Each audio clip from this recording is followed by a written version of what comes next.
Ayan, magandang gabi mga bossing, mga madam. Yan, kararating lang natin dito mga bossing, no. Yan. At mamaya maya pupunta rin tayo ng farm mga bossing. Ayan, meron tayong customer mga bossing. Yan mga bossing, actually si bossing yung kachat ko is wala siyang time ngayon, no. Wala rin akong time bukas. Kaya pinakisuyo niya na lang yan sa tropa niya mga bossing para makakuha niya yung unit. Gusto ko rin na siya yung makakuha ng unit talaga kasi pinag-ipunan niya pa.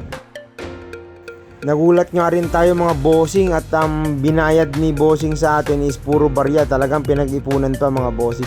Ayan mga bossing, literal na puro barya mga bossing, 25,000 na barya. Talagang pinag-ipunan pa ni bossing yung buyer natin. Boss, okay na? Parang lumamabot ah. Okay na boss? Okay.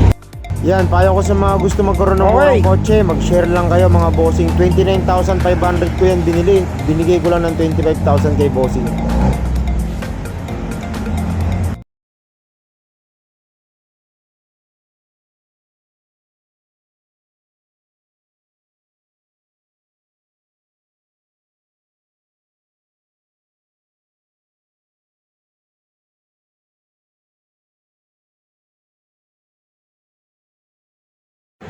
Okay, salamat sa iyo bossing at salamat sa suporta. Nakita ko siya nakapalo, pati mga kamag-anak niya nakapalo na rin sa atin mga bossing.